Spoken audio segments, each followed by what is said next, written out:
इससे related practical हवाले से अगर आप वकालत करते हो तब भी ये सेक्शन बहुत इंपॉर्टेंट है, क्योंकि इसके केसेस बहुत आते हैं। अर्ली डेज़ में तो स्पेशली ये स्पुर्दारी वाले केसेस होते हैं, और जो आपके सीनियर्स वगैरह भी होते हैं वो भी नॉर्मली ये स्पुर्दारी का कोई केस हो तो आपको जूनियर्स को ही भेज देते होते हैं। तो ये सोर्स ऑफ अर्निंग के लिए ये सेक्शन बड़ा इंपॉर्टेंट है। एग्ज़ाम के पॉइंट ऑफ व्यू से भी 516 है और इसके साथ साथ 517, ये दोनों बहुत इंपॉर्टेंट है, कनेक्टेड है थोड़े से। यहाँ पे होता है कि ड्यूरिंग द ट्रायल किसी को टेम्परेरीली कस्टडी दी जाती है, उसको स्पुर्दारी कहते हैं, वो 516 ही है। ट्रायल ख़त्म होने के बाद जब फाइनली केस को डिसाइड किया जाता है तो जिस पर्सन को कस्टडी वगैरह दी जाती है वो 517 है, उससे रिलेटेड है। बहरहाल सबसे पहले 516 है स्पुर्दारी की। अगर आप हेडिंग ही देखें, order for custody and disposal of property pending trial in certain cases. यानी पहली बात तो ये है कि 516 है ये पेंडिंग ट्रायल, केस अभी कंक्लूड नहीं हुआ, ये टेम्परेरी कस्टडी है, टेम्परेरी कस्टडी।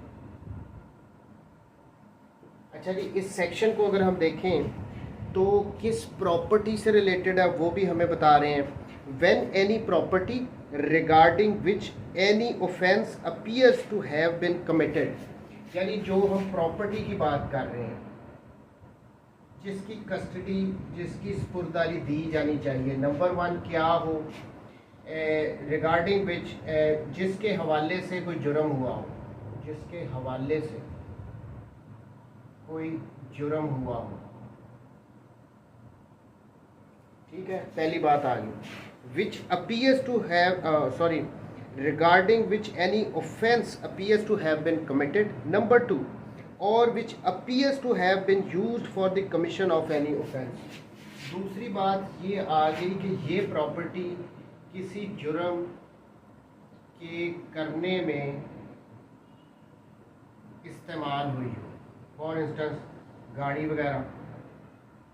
ठीक है, तो ऐसी प्रॉपर्टी जो कि जिसके रिगार्डिंग कोई ऑफेंस कमिट किया गया हो या जिसको यूज़ करके कोई ऑफेंस कमिट किया गया हो। अब डकैती वगैरह होती है, डाके पड़ते हैं, वो जो पैसे वगैरह या जो भी आइटम्स वगैरह रिकवर होते हैं, ये वो आगे पहली कैटेगरी में, और दूसरे वाले गाड़ी वगैरह, मोटरसाइकिल, ये सारी चीज़ें जिनके ज़रिए कोई ऑफेंस कमिट किया हो।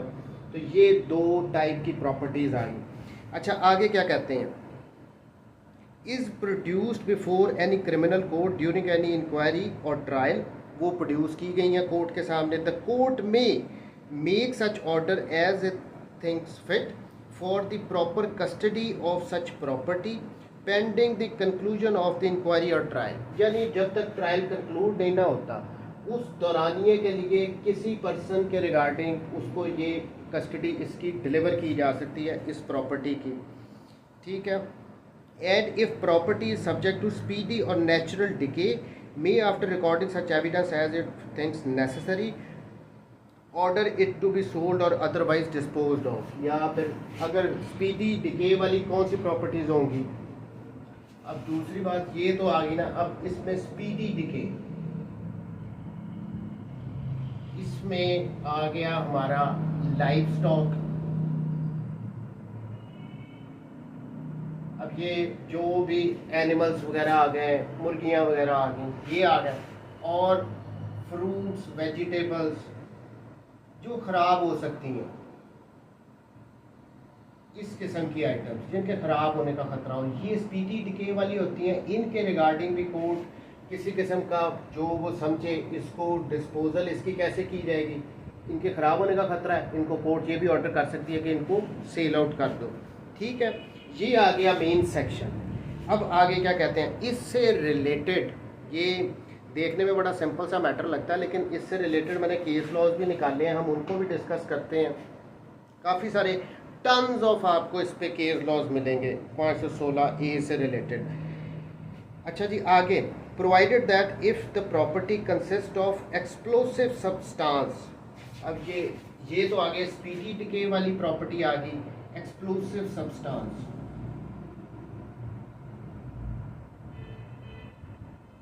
ये कौन से होते हैं हमारे,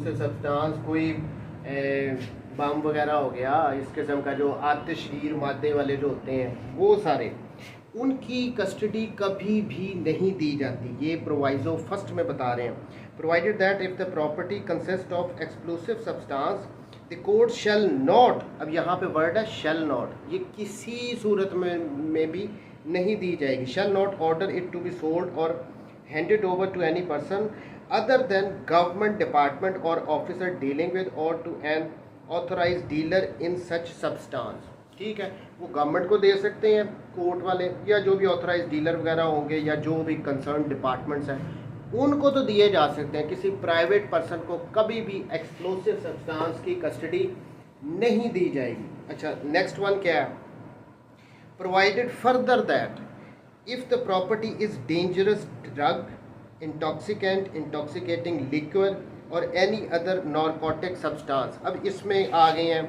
जितनी भी ड्रग्स हो गई, इंटॉक्सिकेटिंग लिक्वर शराब वगैरह हो गई, और इसके अलावा नारकोटिक सब्सटेंस चरस हो गई, हीरोइन हो गई, भंग होगी, ये जितनी भी मंशियात जितनी भी हैं, जितने भी लिकर हैं इस किस्म के, उनके रिगार्डिंग क्या होगा, सीज और taken into custody under the dangerous drug act 1930, the custom act, the prohibition in act के under the court may either on the application or of its own motion or under its supervision and control and prepare such number samples of the property as it may deem fit for the safe custody and produce before it or any other court and cause destruction of the remaining portion of the property under a certificate issued by it in this behalf।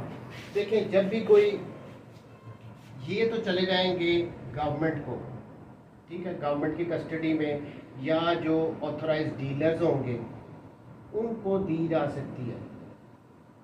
ठीक है, इसमें अब वो guns वगैरह भी आप लगा लो, ये सारा कुछ वेपन्स, ये सारे इसमें इंक्लूड हो गए। ठीक है, ये गवर्नमेंट को दिए जा सकते हैं, प्राइवेट पर्सनस को नहीं। अब तीसरी जो हमारी काइंड यहाँ पे हमें बता रहे हैं वो आ गई ड्रग्स प्लस नारकोटिक्स वगैरह, जितनी भी किस्म की हैं।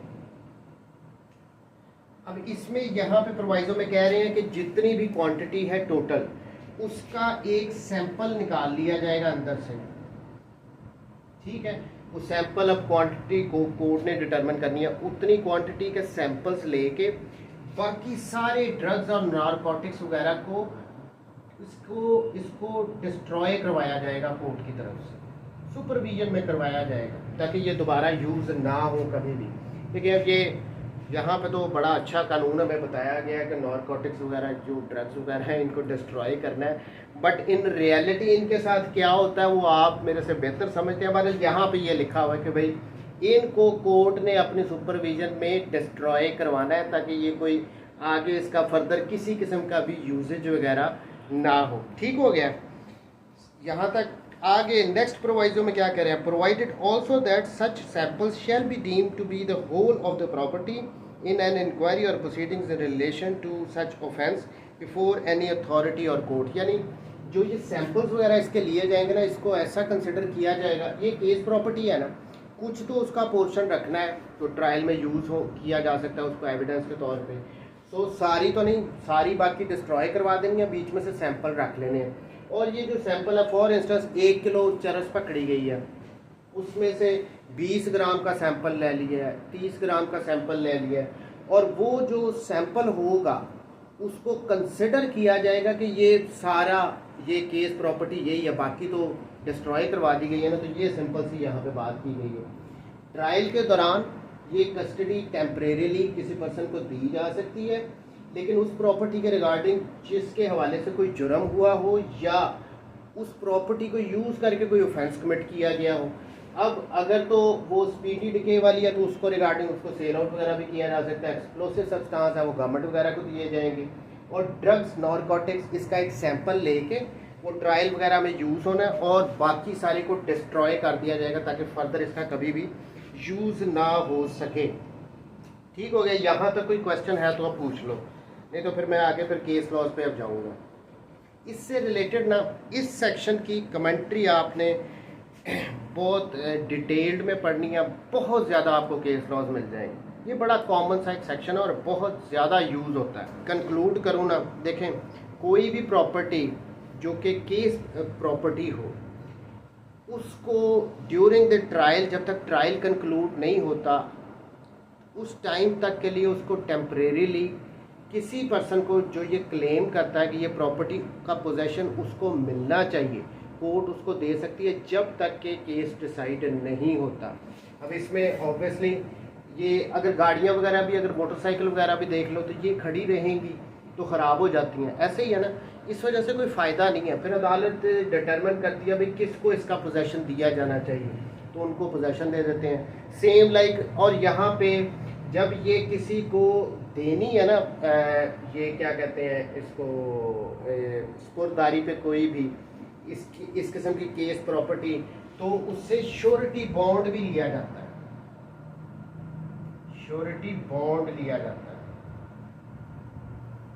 ठीक है, वो इसलिए लिया जाता है कि कल को जब भी कोर्ट कहेगी कि ये प्रोड्यूस करो तो वो इस प्रॉपर्टी को कोर्ट में प्रोड्यूस करेगा। ठीक है, लाइव स्टॉक वगैरह इस किस्म की चीज़ें तो कोर्ट फौरी सेल आउट करने का भी ऑर्डर कर सकती है। एक्सप्लोसिव सब्सटेंस ये तो कभी भी नहीं सिर्फ गवर्नमेंट को मिलेंगे। ड्रग्स, नारकोटिक्स, इनका सैंपल लेके और बाकी जो है वो सैंपल उसका रख लिया जाता है, वही उसको पूरी प्रॉपर्टी समझा जाता है। ये इसका मेन पर्पज़ है कि चीज़ ख़राब ना हो। अब इस किस्म की चीज़ें ये ख़राब होने वाली हैं, इसको सेल आउट कर दो, ये तो इनके लिए बड़ा मामला क्लियर है। बाकी जितनी भी आइटम है, अच्छा डाका पड़ा कहीं पे, वहाँ से पैसे वगैरह ले गए या और दूसरी आइटम वगैरह ले गई, फिर वो अगर रिकवर हो गई हैं उनसे, तो वो आइटम्स जितनी भी हैं अगर वो आइडेंटिफाइएबल होंगी तो उनकी भी स्पुर्दारी ली जाएगी। जिनके हवाले से कोई ऑफेंस कमिट हुआ है, यानी कोई आए हैं पुलिस, उन्होंने डाका मारा है, ज्वेलरी ले गए, पैसे ले गए, वो फ़ौरन ही रिकवर हो गए, वो चीज़ें भी स्पुर्दारी पे मिलेंगी। और ऐसी चीज़ें जिनको किसी ऑफेंस को कमिट करने के लिए यूज़ किया जाएगा वो भी स्पुर्दारी में दी जाएंगी। कोई क्वेश्चन है यहाँ तक तो पूछो, अभी भी कोई कन्फ्यूजन है? बड़ा सिंपल सा है ये, लेकिन बड़ा इम्पोर्टेंट है। कोई क्वेश्चन तो पूछो।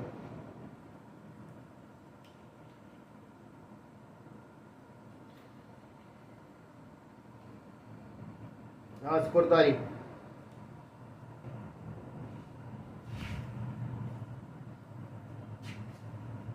देखिए, अगर तो कोई क्लेम ही नहीं कर रहा तो फिर तो वो चीज़ पड़ी हुई है। ठीक है, अब वो सारा कुछ इसी चैप्टर में आ जाना है कि जब जहाँ पे किस प्रॉपर्टी से रिलेटेड किसी ने कोई क्लेम ही ना किया हो तो उसका क्या करना, वो आगे सारी बातें आ जाएंगी। लेकिन जब कोई क्लेम कर रहा है तो कोर्ट डिटरमिन कर सकती है कि हाँ जी चलें दे दे पोजेशन। इसमें कोर्ट का क्या जाता है, बजाय इसके कि चीज़ को रख के ख़राब करो, उसको दो। जब वो जामिन भी दे रहा है, श्योरिटी बॉन्ड भी दे रहा है कि मैं जिसको प्रोड्यूस करूंगा जब भी ज़रूरत है, फाइनली जब केस डिसाइड होगा तब देख लिया जाएगा कि कौन इसका मालिक है, किसको दी जानी चाहिए। वो बात की बातें हैं, वो 517A में आ जाएगा। अगर वहाँ पे ऑर्डर अगर रिवर्स हो जाए कि ये जी आपको स्पुर्दारी दी गई थी लेकिन आपको नहीं दी जानी चाहिए, फलाने को दी जानी चाहिए, तो उसको चली जाएगी। इसमें कौन सा ऐसा प्रॉब्लम? ये तो जब भी क्लेम करोगे आप तो कोर्ट डिटरमिन करेगी। लेकिन एक बात याद रखना है हमेशा के लिए, स्पुर्दारी का दिमाग में बिठा लो, यहाँ पे कभी भी टाइटल डिटरमिन नहीं हो रहा है। यहाँ पे सिर्फ और सिर्फ पोजेशन के रिगार्डिंग कोर्ट ने डिटरमिन करना है कि किसको देना है। ठीक हो गया। 517, अब ये उसका आगे आ गया, order for disposal of property regarding which offence committed. ठीक है, व्हेन एन इंक्वायरी और trial in any criminal court is concluded. यहाँ पे पहली बात ये आ गई कि ट्रायल जो है वो कंक्लूड हो रहा है। ठीक है, the court may make such order as it thinks fit for the disposal by destruction. यानी यहाँ पे पहली बात तो आ गई है कि कोर्ट क्या ऑर्डर कर सकती है 517 में, डिस्पोजल बाय डिस्ट्रक्शन भी कर सकती है, कॉन्फिस्केशन भी कर सकती है, उसको कुर्क भी कर सकती है, उसको जब्त कर सकती है, और delivery to any person claiming to be entitled to the possession thereof. यहाँ पे भी देख लें पोजेशन की बात आ गई। या तीसरी सूरत क्या आएगी, पहली बात आ गई कि कोर्ट डिस्ट्रक्शन का भी ऑर्डर दे सकती है, कोर्ट उसको कॉन्फिस्केट करने का भी ऑर्डर दे सकती है जब ट्रायल कंक्लूड हो गया, या जिस पर्सन ने क्लेम कर रहा है कि जी इसका पोजेशन मेरे पास आना चाहिए उसको भी कोर्ट यहाँ पे दे सकती है। 3 ऑप्शंस आ गई हैं, कोर्ट इनमें से किसी को भी यूज़ कर सकती है। और अदरवाइज एनी प्रॉपर्टी और डॉक्यूमेंट प्रोड्यूस बिफोर इट और इन its custody regarding which offence appears to have been committed or which has been used for the commission of any offence। So ये 3 ऑप्शंस आ गई हैं यहाँ पे कोर्ट के पास 517 में। सब सेक्शन 2 क्या कह रहा है? When a high court or court of session makes such order and cannot through its own officers conveniently deliver the property to the person entitled thereto, such court may direct that the order be carried out into effect by the district officer. तो वो अगर तो वो खुद deliver करवा सकती हैं high court या सेशन कोर्ट, तो वो करवा देगी। अगर वो नहीं कोर्ट के ऑफिसर्स के थ्रू उसको डिलीवर करवा सकती तो उस सिचुएशन में डिस्ट्रिक्ट ऑफिसर रेवेन्यूज़ के थ्रू भी डिलीवर करवा सकते हैं उसको। ये एक उनका अपना मैटर आ जाता है। अच्छा, ये यहाँ पे 3 में टाइम बाउंड कर दिया गया है कि जब ये ऑर्डर कर देना ना तो डिलीवरी उसको 1 महीने तक नहीं करनी। देखें, when the order is made under this section, यानी अगर फॉर इंस्टेंस किसी पर्सन को ऑर्डर हो गया कि इसको डिलीवर कर दिया जाए, ठीक है, when an order is made under this section such order shall not accept where the property is livestock, वो तो अगर होंगी तो उनको तो फिर ऑब्वियसली सेल आउट कर दिया जाएगा। be carried out for 1 month, 1 महीने तक उसको डिलीवर नहीं किया। ऑर्डर हो गया 517 में कि ये प्रॉपर्टी बी पर्सन को दे दो, लेकिन उसको डिलीवर 1 महीने तक नहीं की जाएगी। क्यों? और when an appeal is presented until such appeal has been disposed of. 2 बातें आ गई हैं 517 में। अब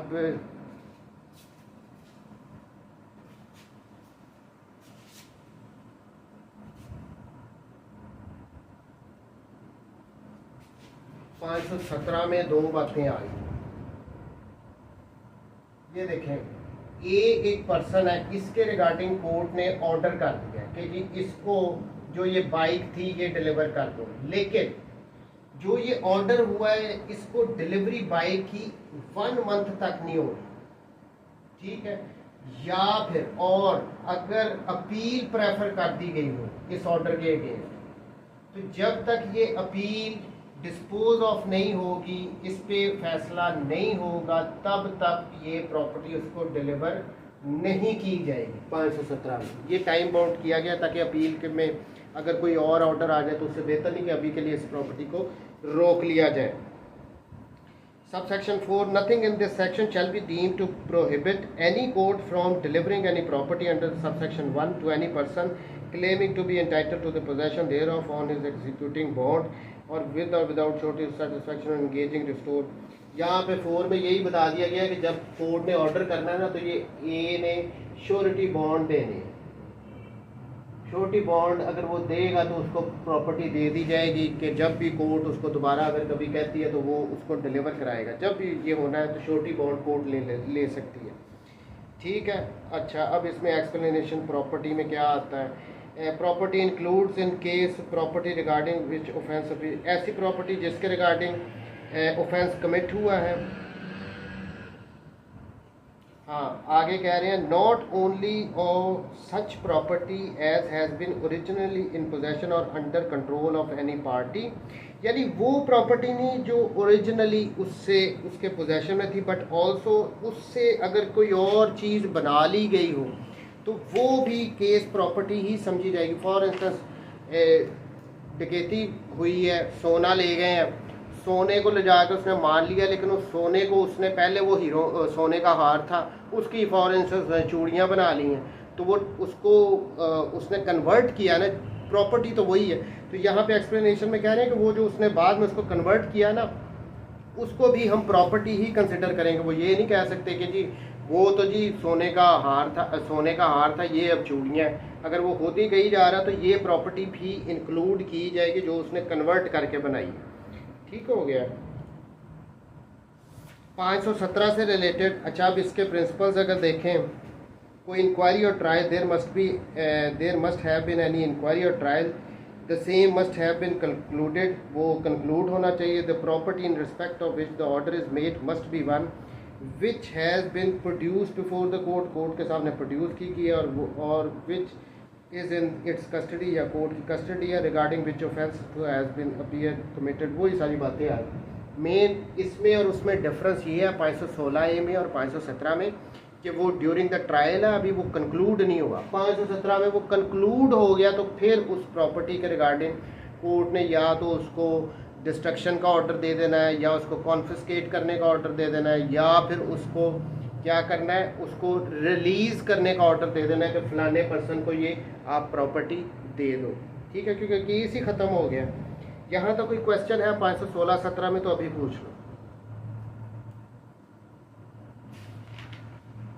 या आगे चले। चलो 518 in lieu of itself passing an order under 517 the court में। अच्छा, यहाँ पे कह दिया गया कि या कोई कोर्ट ऑफ सेशन या कोई भी अदालत हो ना, तो वो खुद फैसला करने की बजाय ये मैटर मैजिस्ट्रेट फर्स्ट क्लास को भी भेज सकती है कि भाई आप डिटरमिन कर दो कि ये प्रॉपर्टी का पोजेसन किसको दिया जाना चाहिए। इन प्रैक्टिस इतना ज़्यादा ये सेक्शन है नहीं, लेकिन दिया गया है जी के। देखें, in lieu of itself passing an order, कि जो भी कोर्ट है वो खुद ऑर्डर पास करने की बजाय अंडर सेक्शन 517 यानी कंक्लूड हो गया ट्रायल, लेकिन ये मैटर के ये प्रॉपर्टी किसको डिलीवर करनी चाहिए वो कोर्ट खुद डिसाइड करने की बजाय क्या कर सकती है, court may direct the property to be deliver to a magistrate of the first class. वो प्रॉपर्टी किसी मैजिस्ट्रेट फर्स्ट क्लास को डिलीवर करवा दी जाएगी। Who shall in such case deal with it as if it had been seized by the police and seizure had been reported to him। तो वो उस पर आगे ये वो इस तरह समझेगा कि ये पुलिस ने जब कब्ज़े में ली थी तो वो इसी कोर्ट के सामने, इसी मैजिस्ट्रेट फर्स्ट क्लास के सामने लेके आएगा, और वो फिर डिसाइड करेगा कि इस प्रॉपर्टी को कैसे डिस्पोज ऑफ करना है, क्या इसको डिस्ट्रक्शन करनी है, इसको कॉन्फिस्केट करना है, या किसी पर्सन को इसको रिलीज़ करना है। ये 517 में कह रहे हैं कि जो ट्रायल कोर्ट है वो खुद ये मैटर डिसाइड करने के बजाय किसी मैजिस्ट्रेट फर्स्ट क्लास को भी कह सकते हैं कि आप इसको डिसाइड कर लो। 519 payment to innocent purchaser of money found on accused. अच्छा, ये बड़ा इंटरेस्टिंग एक सेक्शन है। देखें इसमें क्या है, when any person is convicted, पहली बात आ गई कि कोई एक ऐसा पर्सन है जो कि कन्विक्ट हुआ है, उसको ट्रायल चला है, ट्रायल चलने के बाद उसको सज़ा हो गई है। ऑफ एनी ऑफेंस, अच्छा अब वो ऑफेंस कौन से हैं, of any offence which includes और amounts to theft, receiving of stolen property, कौन से थेफ्ट, और अब थेफ्ट उसने चोरी की है या कोई उसके पास स्टोलन प्रॉपर्टी थी, उससे रिलेटेड कोई ट्रायल चला है और एक्यूज को कन्विक्ट कर दिया गया, उसको सज़ा दे दी गई है। And it is prove that any other person has bought the stolen property from him without knowing or having reason to believe that the same was stolen। अच्छा, यहाँ पे क्या था, ये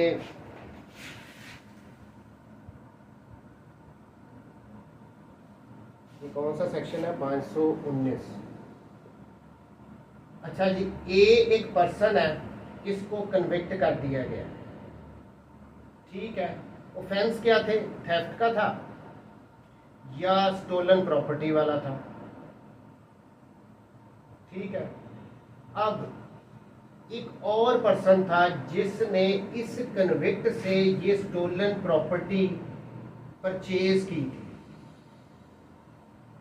वो क्या हो गया, इनोसेंट परचेजर, उसका तो कोई कसूर नहीं है।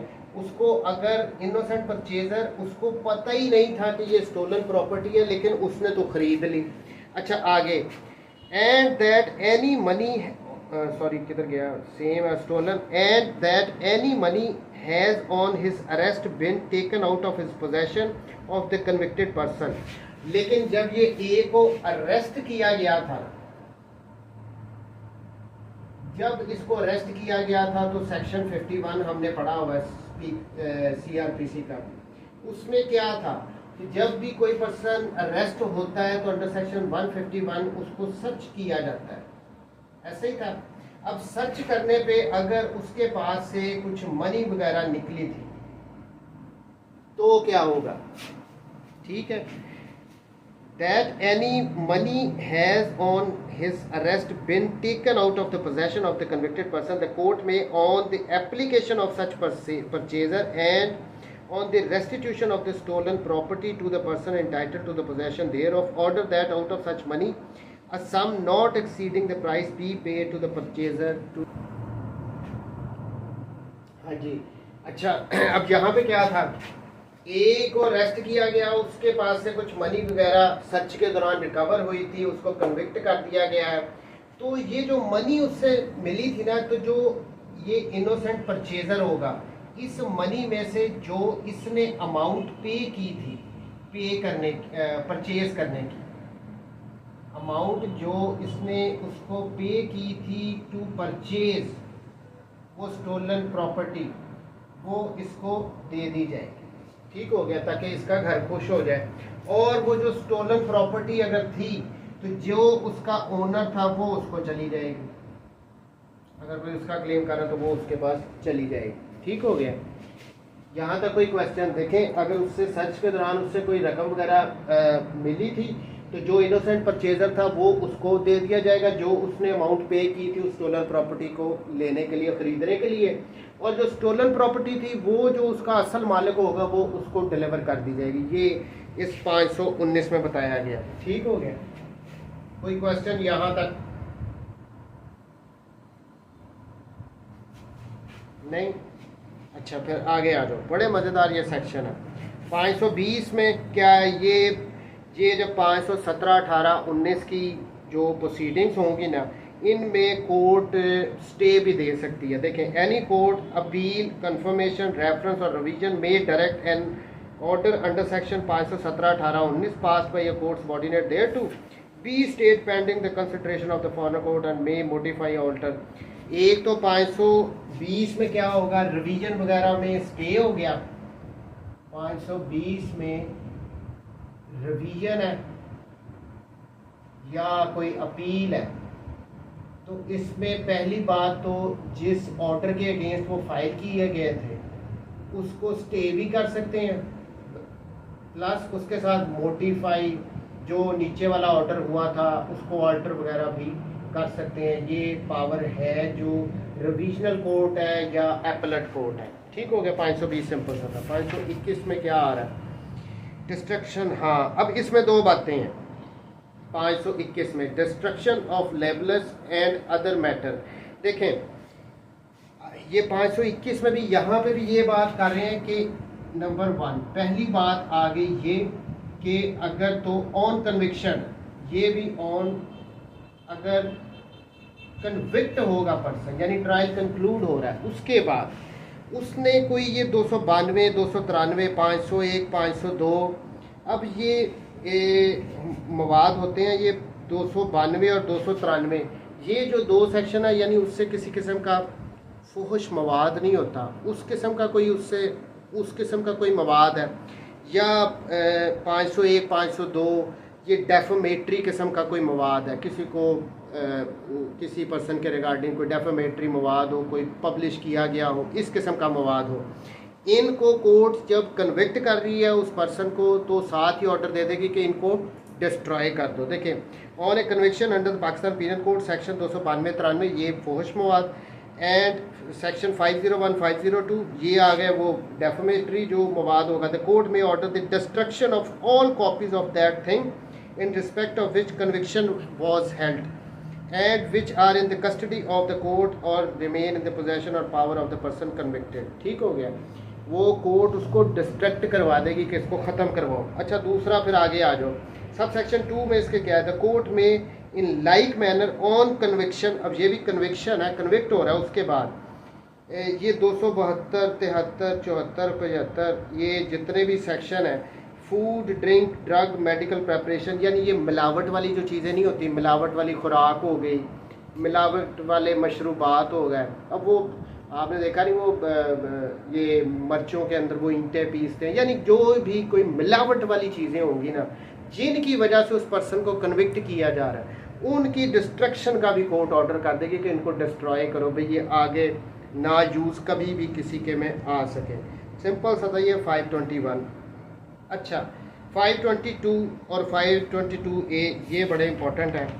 इसमें क्या बताया गया देखें, power to restore possession of immovable property. अब यहाँ पे वर्ड है पावर टू रिस्टोर पोजेशन, सिर्फ पोजेशन की हद तक बात हो रही है यहाँ पे। 522 पोजेशन किसका, of immovable property.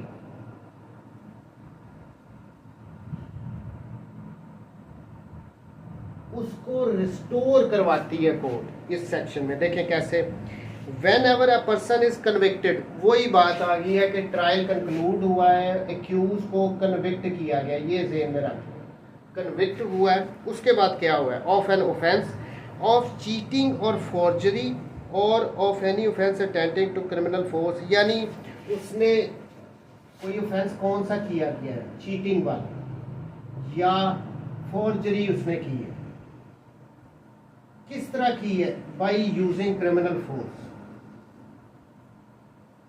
Criminal force यानी जबरदस्ती उसने करवाया ये काम। ठीक है, किधर गया, हाँ देखें दोबारा, when ever a person is convicted of an offence of cheating और फॉर्जरी और of an offence attended by the criminal force or show of force of criminal intimidation, or it appears to the court that by such cheating, forgery, force or show of force any person has been dispossessed of any immovable property। यानी ये जो इसने काम किए हैं ना, इसकी वजह से कोई एक पर्सन वो क्या हो गया, वो डिस्पोजेस्ड हो गया, डिस्पोजेस हो गया अपनी प्रॉपर्टी से।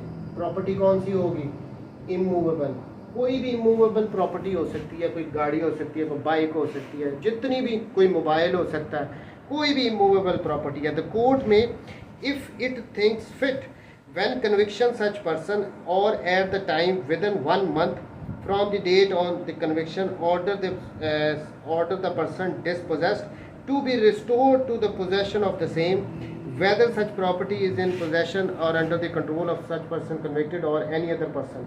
यानी कोर्ट ने जब ये कन्विक्शन का ऑर्डर करना है ना, तो साथ ही कोर्ट ये भी ऑर्डर कर देगी कि भाई ये प्रॉपर्टी को रिस्टोर करो, इसका पोजेशन इसको वापस लेके देने का ऑर्डर कर देगी, चाहे ये प्रॉपर्टी इस कन्विक्टेड पर्सन इसके पोजेशन में या किसी दूसरे पर्सन के पोजेशन में। कोर्ट ने साथ इसके रिस्टोर करने का भी ऑर्डर कर देना है। Sub section 2, no such order shall, अच्छा ये सिविल सूट से वो कह रहे हैं सब्जेक्ट है, an order under this section may be made by a court of appeal confirmation reference और रिवीजन, और कोर्ट ऑफ अपील जो है वो भी इस किस्म का ऑर्डर कर सकती है रिस्टोर करने का पोजेशन, जिस पर्सन को इलीगली किसी इमूवेबल प्रॉपर्टी से डिस्पोजेस किया गया हो, लेकिन ऑफेंसेस कौन से हों, ये वाले, चीटिंग, फॉर्जरी और बाय फोर्स, ये सारा कुछ डरा धमका के उससे कोई चीज़ ले ली गई हो उस सूरत में, लेकिन ऑन कन्विक्शन मेन बात है। अच्छा, इससे अगला 522A ये है,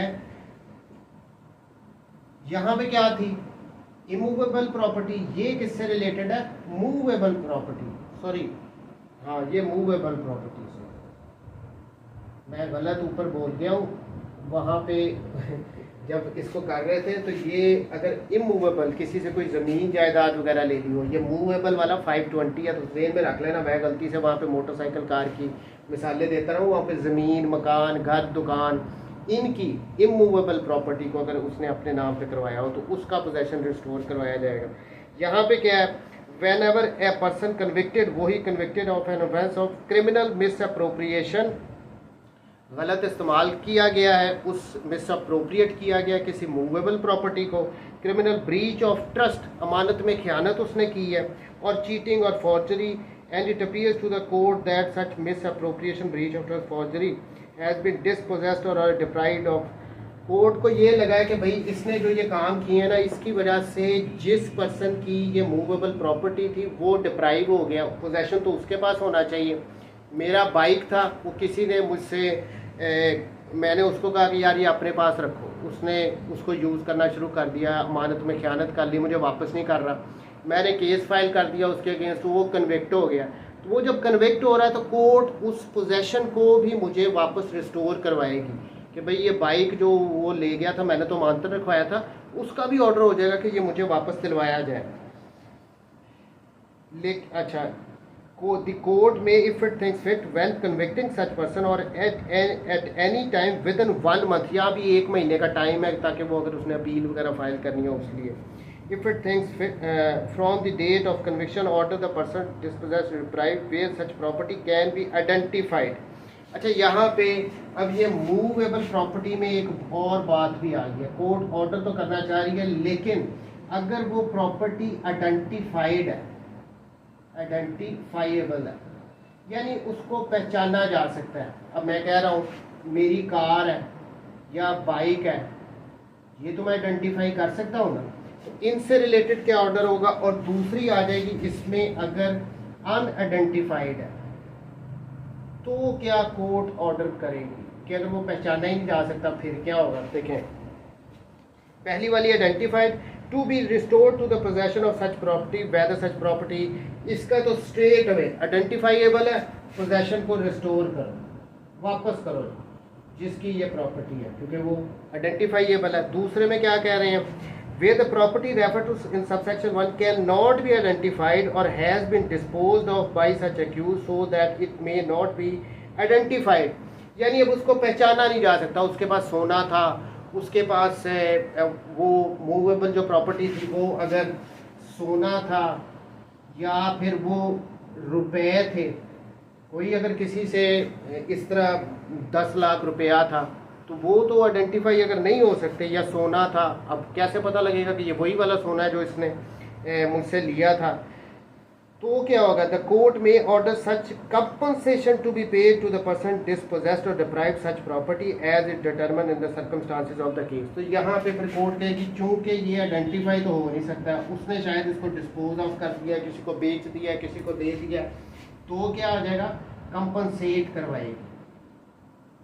ठीक है, कंपनसेट करवाएगी। अगर तो आइडेंटिफाइड है तो पोजेशन रिस्टोर, अगर आइडेंटिफाइबल नहीं है तो कंपनसेशन कोर्ट दिलवाएगी।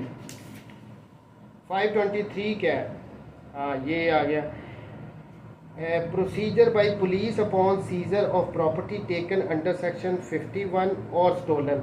यानी कोई भी, अब ये 51 में हम पहले भी पढ़ के हैं कि 51 में क्या था, जब भी पुलिस किसी पर्सन को अरेस्ट करती है तो उसकी सर्च करती है, सर्च के दौरान अगर उससे कोई चीज़ वगैरह मिल जाए उससे रिलेटेड, या स्टोलन कोई प्रॉपर्टी है उससे रिलेटेड, या जिसका कोई वाली वारिस ही ना हो उसका, उससे रिलेटेड अब इस सेक्शन में बताया गया। The seizure by any police officer of property taken under section 151 और alleged और suspected to have been stolen, या कोई ऐसी प्रॉपर्टी है जिसके रिगार्डिंग कोर्ट को लगता है कि ये स्टोलन प्रॉपर्टी है, और found under circumstances which created suspicion of commission of any offence, या किसी प्रॉपर्टी से रिलेटेड ये लगता है वो मिल गई है पुलिस वाले को, और पुलिस वाले को लगता है कि इससे रिलेटेड कोई ऑफेंस कमिट हुआ है, उस सूरत में क्या होगा। विच, अच्छा, shall be forthwith reported to a magistrate, तो मैजिस्ट्रेट वो पुलिस वाला जिसने 51 में वो प्रॉपर्टी ली है, सर्च के दौरान उसको मिली है, वो स्टोलन प्रॉपर्टी है, उसके रिगार्डिंग सस्पिशन है, या वो प्रॉपर्टी उस पुलिस वाले को कहीं से मिली है उसको, तो वो क्या करेगा, उसको मैजिस्ट्रेट के पास ले आएगा। Shall be forthwith reported to a magistrate who shall make such order as it thinks fit respecting the disposal of such property or delivering the property to the person entitled to possession thereof if such person cannot be ascertained respecting the custody and production of such property। तो court पहले काम क्या करेगी, court यही कोशिश करेगी ना कि जो असल मालिक है उसको इसका पोजेशन दिलवाया जाए। ठीक है, अब अगर कोई बंदा आ ही नहीं रहा तो कोर्ट ये मैजिस्ट्रेट फिर क्या करेगा, फिर इसके लिए बाकायदा प्रोक्लेमेशन किया जाएगा, इश्तिहार लगाए जाएंगे कि भाई ये एक प्रॉपर्टी है, इसका जो जो मालिक है वो आ जाए, जो जो क्लेम करता है वो आएंगे, कोर्ट जिससे सेटिस्फाई होगी, पता लग जाएगा कि ये इसका मालिक है, वो उसको दे दी जाएगी। देखें, स्टोलन प्रॉपर्टी है, चाहे वो कहीं से मिली है, वट एवर, असल मालिक थे। If the person so entitled is known, the magistrate may order the property to be deliver to him on such condition as magistrate thinks fit. अगर तो उसका मालिक नोन है कि ये फलाने बंदे के, तो उसको दे दी जाएगी। If such person is unknown, लेकिन अगर ये नहीं पता कि इस प्रॉपर्टी का मालिक कौन है, the magistrate may detain it and shall in such case issue a proclamation specifying the article of which such property consist and requiring any person who may have a claim thereto to appear before him and establish his claim within 6 months from the date of such proclamation। Clear बात है। अगर तो कोई एक ऐसी property है जो 51 में मिली है, जो जिससे लगता है ये स्टोलन प्रॉपर्टी है, या किसी भी तरीके से पुलिस वाले को मिली है, अगर तो उसके वो क्या करेगा, वो मैजिस्ट्रेट को, कंसर्न को जाके बता देगा। मैजिस्ट्रेट क्या करेगा, जो असल मालिक होगा, जो आया है, जिसने क्लेम किया, उसको दे देगा। लेकिन अगर यही नहीं पता कि इसका मालिक कौन है, अब ये अगर तो उसी प्रॉपर्टी से रिलेटेड ऑलरेडी एक FIR मौजूद है, तो पता होगा ना कि इसका मालिक कौन है। कार चोरी हुई है, चोरी वाली मिल गई, बाइक चोरी हुआ था, चोरी वाला बाइक मिल गया, तो उससे रिलेटेड तो ऑलरेडी अगर रिपोर्ट किया गया पुलिस को, तो नोन है कि उसका मालिक कौन है, तो उसको बुलाया जाएगा, उसको डिलीवर कर दी जाएगी। लेकिन अगर मालिक ही अननोन है, पता ही नहीं है कौन इसका मालिक है, सोना मिला है, पैसे मिले हैं, कोई भी इस किस्म की चीज़ है, तो क्या करेगी कि ये मैजिस्ट्रेट पब्लिकेशन करवाएगा, कहेगा कि भाई ये प्रॉपर्टी है, आ जाओ, जो जो क्लेम करता है कि ये उसकी है। फिर 6 महीने के टाइम के लिए ये पब्लिकेशन होगी। 6 महीने में जितने भी बंदे आने चाहे, क्लेम करना चाहे, जो असल मालिक होगा उसको मिल जाएगा। अच्छा, ये 524 भी आगे इसी की कंटिन्यूशन है। Procedure where no claimant appears within 6 month. वो 6 महीने तक के लिए उन्होंने टाइम दिया था ना प्रोक्लेमेशन का, कि 6 महीने में जितने भी क्लेमेंट है आ जाओ। अगर 6 महीने के दौरान कोई क्लेमेंट आएगा ही नहीं, तो फिर क्या होगा।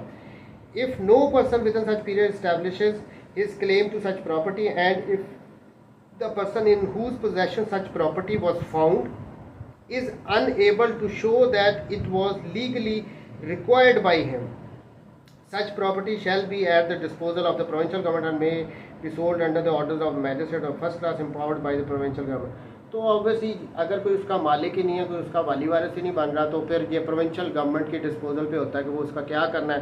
मैजिस्ट्रेट फर्स्ट क्लास वाला अगर चाहेगा, उसके पास पावर है, तो उसको सेल आउट करके उसके पैसे खजाने में जमा करवा देगा कि ये लें जी, कोई नहीं आया। In the case of every order passed under this section an appeal shall, जिस कोर्ट में अब ये अपीलेबल ऑर्डर होगा, 524 वाला, 523 वाला, कहाँ पे अपील होनी है, जिस कोर्ट में नॉर्मली उस केस के अगेंस्ट अपील्स फाइल की जाती हैं, वहाँ पे इसकी अपील फाइल की जा सकती है। अब 525 वही पैरिशेबल जो आइटम्स होंगी उनके रिगार्डिंग तो ऑब्वियसली पावर है ना कि उनको वो ख़राब ना हो जाए, इसलिए उनको बेचा जा सकता है। If the person entitled to the possession such property is known और इज़ अननोन और absent and the property is subject to speedy natural decay, तो मैजिस्ट्रेट क्या करेगा, सेल कर देगा उसका for the benefit of the owner and that the value of the property should is less than 10 rupees. अगर 10 रुपये से उसकी कीमत कम है उस प्रॉपर्टी की, तो उसको सेल आउट कर देगा। The magistrate may at any time direct to be sold and the provision of 523-24 वाली वो सारी प्रैक्टिकेबल होंगी, उसके रिगार्डिंग इश्तेहार वगैरह भी लगाए जा सकते हैं उससे। ये सारा प्रोसीजर था। अब पूछो कोई क्वेश्चन है इस चैप्टर से रिलेटेड, तो सिंपल सा था, लेकिन आई थिंक वो जो क्वेश्चन आपने किया था उसका जवाब अंदर आ गया था। मुझे वो क्वेश्चन आपका जहन से निकल गया कि क्या क्वेश्चन आपने पूछा था, लेकिन उससे रिलेटेड हाँ, कि अगर उसका मालिक का नहीं पता होगा, यही पूछा था ना आपने, वो भी सारा आ गया। नॉर्मल पुलिस वालों के पास अगर सेक्शन में तो कानून में तो हमारे लिखा हुआ कि 51 में उसको सर्च करना है और वो प्रॉपर्टी को संभाल लेना है, लेकिन सर्च के दौरान वो मोबाइल तो कभी मिले ही नहीं है ना। जब भी पुलिस वाले सर्च करेंगे थाने में, उसको पकड़ के किसी भी अरेस्ट करते हैं बंदे को, तो मोबाइल तो पहले पकड़ लेते हैं ना, जेब में पता नहीं किसकी चला जाता है, वो चीज़ें तो कभी भी नहीं मिलती। फिर बड़ा कानून तो बनाया गया ना कि जी अगर कोई स्टोलन प्रॉपर्टी मिली है तो जी रिपोर्ट करो आप मैजिस्ट्रेट को कि ये चीज़ मिली है। कभी करते हैं पुलिस वाले? कभी भी नहीं करते। बहरहाल ये चैप्टर कर लेना, कल हम 2 चैप्टर और करेंगे, वो छोटे छोटे हैं, थोड़े से टेक्निकल हैं, उनमें जाएंगे। ये चैप्टर याद रख लेना, एग्ज़ाम पॉइंट ऑफ व्यू से बड़ा इंपॉर्टेंट है। मैं फिर दोबारा बता रहा हूँ, इसको अच्छे तरीके से करना, बहुत ईजी है और ये मज़ेदार चैप्टर है। मुझे ये बड़ा पसंद है चैप्टर वैसे। ठीक है, फिर कल मिलते हैं इंशाल्लाह।